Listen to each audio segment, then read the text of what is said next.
Once upon a time, in a far-off kingdom, King Harry announced that he would marry the most talented girl in the land. The king's advisors had told him that a talented wife would bring joy and prosperity to the kingdom. In a small village, a creative and confident girl named Rose heard about the king's announcement. She decided to take on the challenge, but she knew she had to stand out from the crowd. Rose thought about her exceptional skills as a woodcarver and had an idea. She spent hours in her workshop, carefully carving a stunning wooden replica of a plate of rice. When she finished, she was thrilled with the result. The day of the king's talent show arrived, and Rose arrived at the palace, her wooden plate of rice in hand.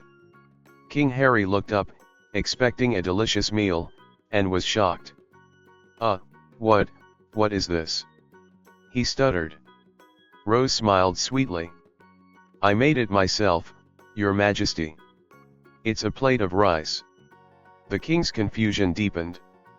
"But, it's made of wood." Rose nodded proudly. "Yes, I carved it myself.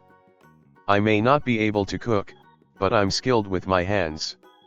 King Harry burst out laughing. "Well, Rose, I think you might just be the most talented girl I've ever met. You've certainly shown me something unique." Enchanted by Rose's creativity, King Harry proposed to her on the spot. Rose happily accepted, and kingdom subjects cheered. The king and Rose got married in a grand ceremony, surrounded by friends, family, and the kingdom's subjects. They lived happily ever after, ruling the kingdom with kindness, wisdom, and creativity. The end.